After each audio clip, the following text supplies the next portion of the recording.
So we did it! Which degenerates do you want to talk about first? We did it! We got to the end of Seeking Sister Wives, Season 4, Episode 14, Mr. and Mrs. and Mrs.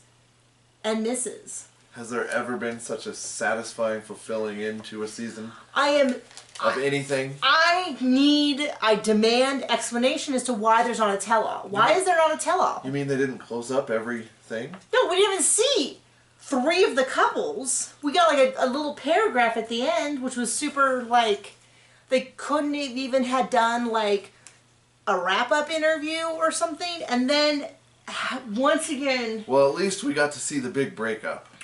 Yeah, at least we got that. We got to hear Roberta's side of the story. Totally. We got to hear Roberta answer questions like, why did you demand a huge amount of money if you knew you were going to break up with them? And all of that. No, we didn't get any of that. Once again, the big thing that we wanted to see... I mean, I was mad when the Leah breakup was like 3-second clip on FaceTime. I am livid. They should hunt down Roberta and demand, they should have held all of her money. I don't know what, but we demand answers. And then not to have a tell-all at all. Like, they just skip the tell-all. So I was like, well, maybe it's just not showing up on the guide. Maybe there's some confusion. Certainly they would have a tell-all, or people would be discussing why there's not a tell-all. I didn't see any tweets. I didn't see anyone discussing it. I Googled. I didn't see any articles about why there's not a tell-all. So I go and I look on TLC.com or whatever for next week's. I thought, well, maybe it's there, we just don't know.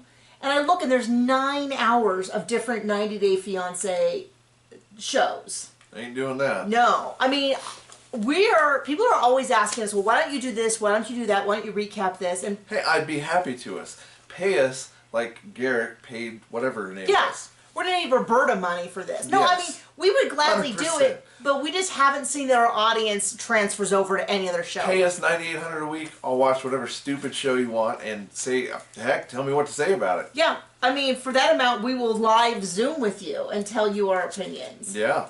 I mean, I got a calendar link. You can schedule a 45-minute appointment. We'll talk to you alone. Dr. John alone. Oh. I mean, we'll show feet. I mean, really, we are very flexible here. No, but I mean, we do consider other shows. We've tried 90 Day Fiancé twice, and in both times we just didn't see the interest in the I mean, I'm gonna put it up there. This finale was up there with terrible with Game of Thrones. Well, it was just so disappointing. 100%. So disappointing. So it opens with, I don't even know, I mean, like, normally we go with, like, kind of the least interesting couple toward the big couple, so I guess we'll do, so Steve is now dating his high school prom date.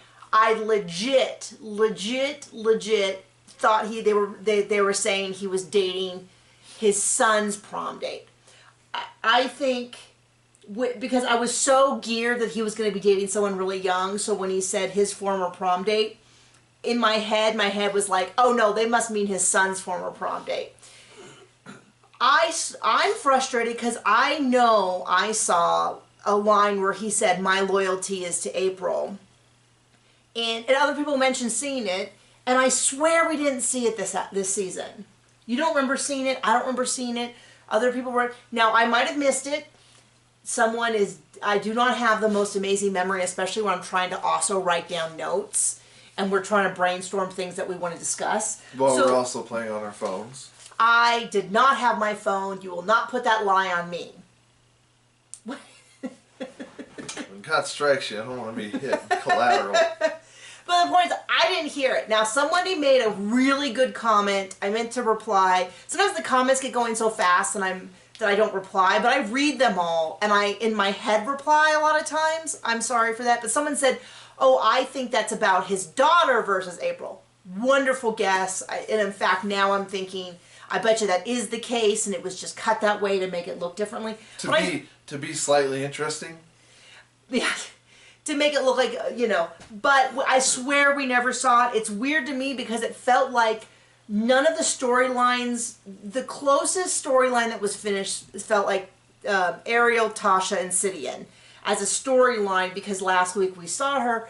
But then when they're like, oh, she's visited, I'm like, we don't see any of that. We don't see the kids like, I get that they cannot, these are not Kardashians, they're not following them around 24 hours a day.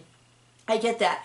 But the amount of stuff on this show that happens off screen is infuriating to me because it's all the interesting stuff. The stuff we see is like, here's our closet for 45 minutes. Here's us unpacking. And then they're like, oh, by the way. Here's us talking about how this is going to be. Yeah, well, let's talk some more about how the person who's not even involved in polygamy yet. Yeah, well, like, yeah, it's always a person who's not in polygamy. Because you know they're an expert. Who's going to talk about it. Let me tell you about polygamy again. Trust me, I get it. We've heard it for 20 years on Sister Wives. Trust me, I don't need your interpretation. Yeah. Okay. So Steve is dating Ariel. They go and they meet her. Hopefully we'll see it next season. Yeah, Steve's not dating the magician's girl. No. Which is what you just said. Steve is dating his prom day, his old prom day. Yes. They haven't asked April to move in. There you go. Then Sidney and Natasha and the kids went to go meet Ariel, and they're applying for a K-1 visa. And then they're like in a rapid turn of events, and I was like, are there episodes we're missing? Because he's like, now we're both dating Janae and Benny, and many other women. Like, oh, well, that sounds like definitely like the Eps. Now we've moved to the Eps. Yes, I'm just doing a wrap up on all the couples that we didn't see this episode. Very concisely and clearly, too. Oh, okay. I heard on the internet, I don't know if this is true, but people sometimes tag me and stuff. I heard Elvis is alive. That Marcus is dating, I don't remember her name, who dated the Snowdens. Remember the gal a season ago who came out from South Africa? So I guess we'll see if Marcus has a thing for beating people up like somebody else. Oh gosh, the Snowdens. We got weird vibes off of them the whole I say that. Off of anyone in this show. Yeah, I say this like, oh, we were the only one to catch it. Everyone who watches this show thinks almost all of them are weird. So it's kind of like saying, oh, I found a weirdo at the weirdo convention. I'm so shocked. Look at me. So anyway, we didn't even see them. I felt super anticlimactic. But we saw Danielle sob hysterically. I've heard of ugly criers, but you need to watch this if you really want to see an ugly crier. So the only two families we saw were the Davises. So bad. I think we need to touch on that a little more. All we saw this episode. No, we're not. We're gonna go back. 100% not real. Oh, is that your opinion? Okay, so the only couples we saw were the Colorado couples, which we are so proud to say, fellow Colorado people, but they're on the weird side of the state. We're on the side that's leaving. We're going to be leaving here soon. What? To get away from these freaks. Oh, okay. So there was the Merrifields and the Davises. Do you want to start with the Merrifields? I don't care. Start with the Davises. I feel like the Merrifields are worth the most scrutiny because nothing. I tell you, Hollywood's really missing an opportunity to cast the perfect guy as a serial killer psychopath. Nothing's making sense. Okay, let's do the Merrifields. So it opens up with her sobbing hysterically in what looks like iPhone footage. She is. I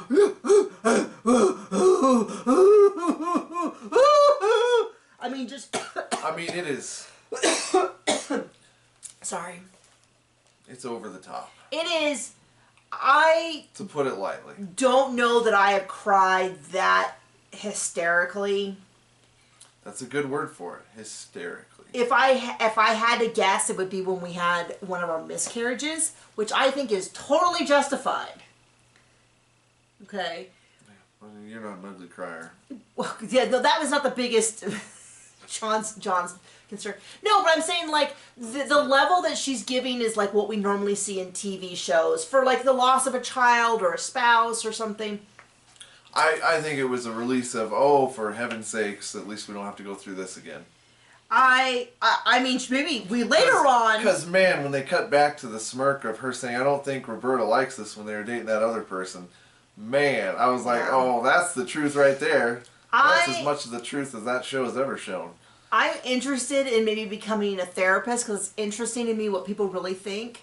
Trying to determine what is going on with Danielle is confounded. I have no clue what is happening with her in terms of... The easiest answers are usually correct. Which is that she's just doing this all. This is all just make-believe so that...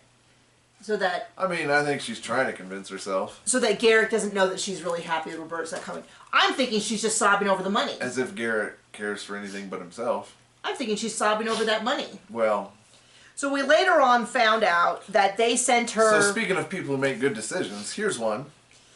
Well, we've known, it's been hinted for a couple episodes, they've been sending her money, people have been kind of making the connections, you know, she had... Well, what they say is eventually to her family, they admit that they sent her just short of $10,000, and when the money cleared, she broke up with them. So maybe she is hysterically sobbing over the loss of the money. Frankly, for $10,000, I might cry like that. If we lost that amount of money on something... We have, and more. Oh, I know. Well, and I have hysterically cried over that. My point being that... So anyway, not for other people. Okay, let's go back to the beginning, which is she's hysterically crying, and then they do... Her son says, "Mom, should I get you some water?" And I'm like, you're crying like that? And being filmed in front of your kids, like, your kids are already going to be in therapy. Maybe you could, like, whatever weird dynamic you have holding on. Some people said the amount that she's, like, stroking Roberta and cuddling Roberta and hugging Roberta, like, maybe there's a girl crush going on there. You know, maybe there's some weird entwinement going on. Maybe she's worried that if he gets going after a new person, they won't want her. And she'll get kicked out the way that a lot of these polygamous couples, the first wife gets pushed out, as we're seeing. Basement wife. So they get a text basically saying, and then she's like, "They don't care about the princes." And I was like, what is she talking about? Then I remember that's what the amount of these polygamous families that use royal terminology, because they did that before in a couple of different couples where they refer to the man as the king and they're the queens and their kids are... I don't get it. I guess I didn't grow up with enough love of royalty down with the system, you know, where I just kind of go... No war but the class war. All this stuff about, like, I don't refer to John as my king. It kind of is just like a... Whatever kink that is, I don't have. I don't think you have. We've never called her a king and queen. So then when she's like, "What about the princess?" And I'm like, what? At first I thought she said princess. And I'm like, who's princess? And then I had to like rewind a billion times. Because then I was like, who said this? But like she's doing this in front of her kids. And I'm like, I guess that really bothered me. Because my son, when I cry like a sad commercial or that, he's always like, "Oh no, mommy, you know, are you okay?" And stuff like that. And so I know it distresses him. And so the idea that she would cry like that in front of her preteen sons, just, I don't know, it bothered me. But then I go, but she's filming it all, they're putting it on TV, so I don't know if I should really be splitting hairs here on what she's doing in person versus that. This has been going on for 3.5 years. She's not going to come. And then, I would like the total amount paid. Oh, yeah. Oh, I bet you it's like 50, 60, 100,000. I mean, you know, people pointed out that her breasts are significantly different than they were in the early seasons. She's so young. Women's bodies can change up into their 20s. She also looks like she might gain some weight. That can make a huge amount of difference. She also might have had a boob job. We know when we first met her, she had braces, and I was like, oh, I wonder if it's common for adults to have braces in that country, because normally here I got them off in 8th grade, but a lot of kids, somewhere between like 5th up through maybe high school, people had braces in the U.S. And then, like, in retrospect, I go, oh, they probably paid for it. She probably was like, oh, I have really bad teeth, it's difficult. And they're like, oh, well, you know, it's only $500 here. Oh, we'll pay for it. They said it seemed like it was super legit when she asked for $10,000. Then, yeah. I kind of go, couldn't they have said as soon as you show up? When you're a moron. You know, so it's hard for me to imagine, you know, the fact that the family was not like, what is wrong with you? Why would you give her $10,000 when you're already worried she's not going to show up? But I guess maybe they felt... Garrick will cut you out. So, but this is where I was like, because I was like, this genuinely seems like distress. It doesn't make sense. But then at some point she goes, you're not letting this get to you and making you rethink living this lifestyle. And it's like, oh, okay. And then he's like, no, of course not. We've gotten so much closer. It's like more like, no, of course not. We have gotten so much closer during this time. Maybe this was Mark Zuckerberg's first attempt at robotics. So, this reminds me of a story that I almost told John during, but I didn't. You said save it for the thing. That when I was in college, wireless headphones were just kind of becoming kind of a newer thing. Even like cordless phones, the technology wasn't super new, but you'll see how this interacts, which is down the hall from me was this apartment of guys. They were 2 doors down that my roommate had gone to high school with, and we were all really close friends. And so we were all over there, probably playing video games or something. And one of the roommates came in and is like, oh, this is so weird. I'm on my headphones, and I think I'm picking up someone's phone call on the headphones. And so we're like, oh, that's so weird. And so we check and we go, oh, I think that's the landlady, the lady who lives in the building and runs it for whoever owned it. We're like, oh, that's so weird. And so we listen for a second, and she's telling a friend, like, yeah, her marriage isn't very good. We got the dog because we thought it might make us better, but now I'm thinking maybe we'll have a kid. And we're like, oh no, this is not something we should be hearing. This is also terrible, even as like 21-year-olds living with like 4 people into a bedroom, like into a apartment. Not the clearest sense of anything. We were like, this is a terrible, like none of us are close to getting married. None of us had significant others. Even then we knew this was a terrible, terrible idea. And when Garrick said we've gotten so much closer through this, I was like, oh, I think I have a better idea of how this all went. They were a couple in distress, and he was like, I really think we should do polygamy. And she's like, well, maybe this will bring us closer together, or vice versa, or I don't know. I see where you're going with that now.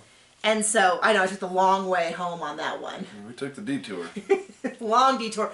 But when he said, like, we've gotten so much closer through this, it definitely felt like a red flag, a flag on the play where you go...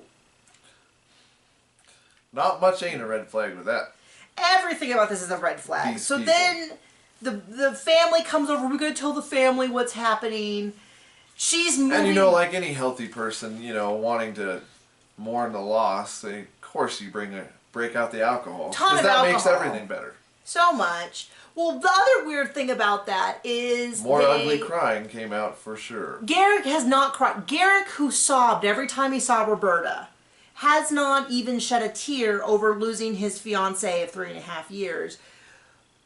Danielle is sobbing at a drop of a hat, and everyone is comforting her every step of the way. She's moving out of their bedroom and moving back into his bedroom. Oh, and that's when I'm like, is she just crying and acting like this so she doesn't look too happy while she gloats? Like, I could come up with a million different theories as to what's happening. All of them make them look bad. Don't worry. There's no version of this that makes them look like 2 healthy people. But the possibilities are endless, and every time someone like in the comments lays out their theory, I go, that sounds like such a good theory. Then someone else will lay out a theory, and I'm like, that is also a good theory, because all of them involve these people being clearly like not right in the head. So the whole family comes over, the sister-in-law's crying. I'm like, sister-in-law, why are you, they're just such good people. Okay, we haven't seen that part of it. Thanks. And then the brother's like, I was 70 to 80% sure they weren't showing. I'm like, okay, brother's got a handle on this. Brother could use some braces. Then they're like, we sent her a large sum of money, and you can kind of feel the room tense up. Because everybody knows. Everyone's like, oh, how much money? He's like, $9,800, but it seemed like it was for a really good thing. And everyone's like... Oh, yeah, totally. There's totally no way she could have waited 24 hours to get there and then get it, right? Well, I don't know that it was right before she came, but my thing would have been like, oh, we can send it to you as soon as you get here. Pretty sure they said it was the night before she was supposed to come. Oh, was it? I just knew it was the night before she texted. Pretty sure. Okay. And then the brother goes, yeah, you're the type of people that get scammed. Because you're such good people. And I was like, you could have stopped that like 4 or 5 words earlier. Like, you mean the type of people, the kind of people who get scammed when they want lots of, I mean, if they're trying to avoid the illusion that he is paying to have someone brought over for sex, they are not doing a good job of presenting it. They keep sending her money. You can find some deals in Russia right now. So, and then they keep dragging Jesus into it. Well, Jesus did this and Jesus did that. How many wives did Jesus have again? Yeah, he had an astounding 0. Oh, okay. So just making sure. They keep dragging Jesus into something. Like, Jesus does not want to be dragged into your weird sex thing. And then she's sobbing again about how she wanted to give Roberta children. And I'm like, Danielle, I don't think you could have given her children. Somebody needs to go take a biology class. This is all so weird. The amount of crying and I was going to give her all the best. Okay? Like, this is so weird. But then, like you say, we go back to when she's like, well, Roberta's upset because of Leah. Well, she's just got to get used to it. Yeah, you compare it to the first half of the season, and it's really hard, which is why I'm like, is this all an act? So Garrick doesn't know? It's all an act. Doesn't matter who we're talking about. The answer is yes. Question I would have asked in the tell-all is, Danielle, did you know that Garrick sent her this huge sum of money? Weren't you guys concerned? Did you? Because my guess is he sent her this big sum of money and didn't. Danielle doesn't get a say. She's not even married to the guy. I know. I got a divorce because of him. Because of her, so she could come here. Well, they got a new gal coming in from Brazil, so we're gonna see how that works out. We spent a lot of time on that, but there was a lot of hot mess in there. Gotta get this out of my system.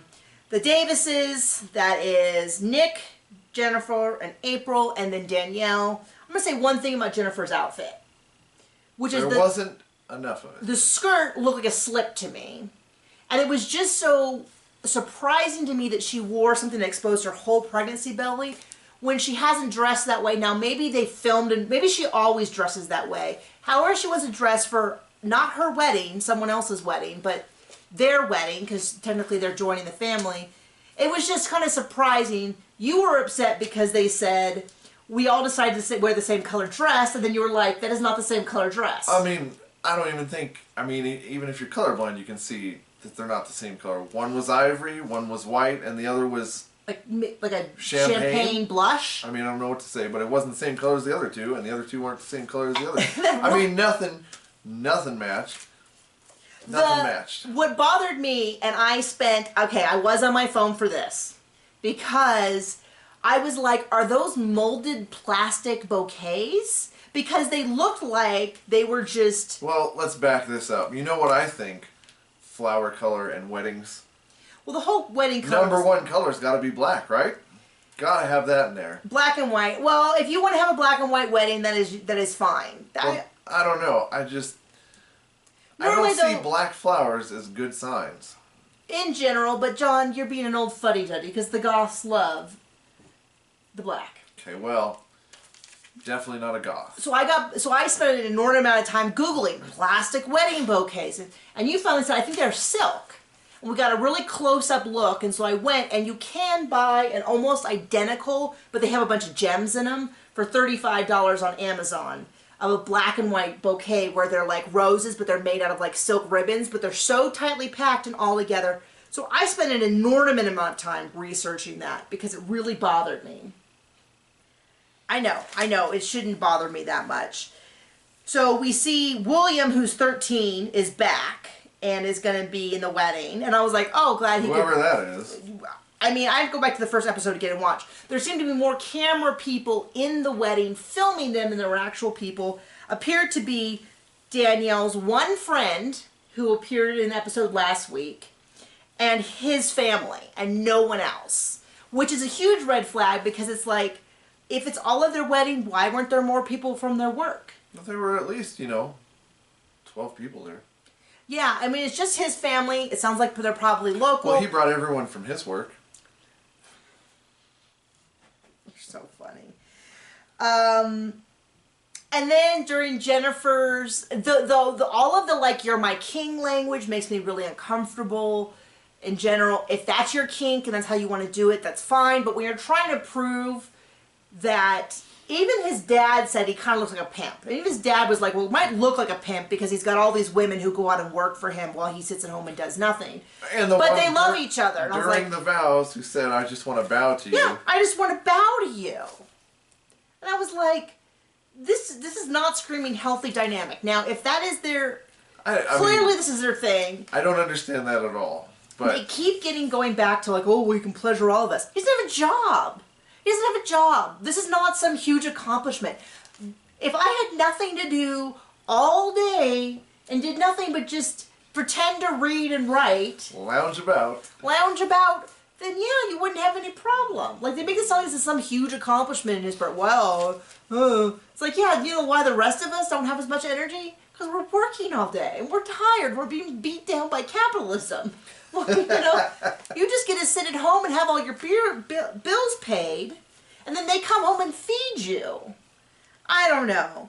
So her family didn't come. She said they're here in spirit, but it was all too fast. And I thought, oh, that's always a sign of a good wedding. At least it wasn't something important like a marriage or something. Yeah, I mean, it doesn't seem like they could have it all rushed.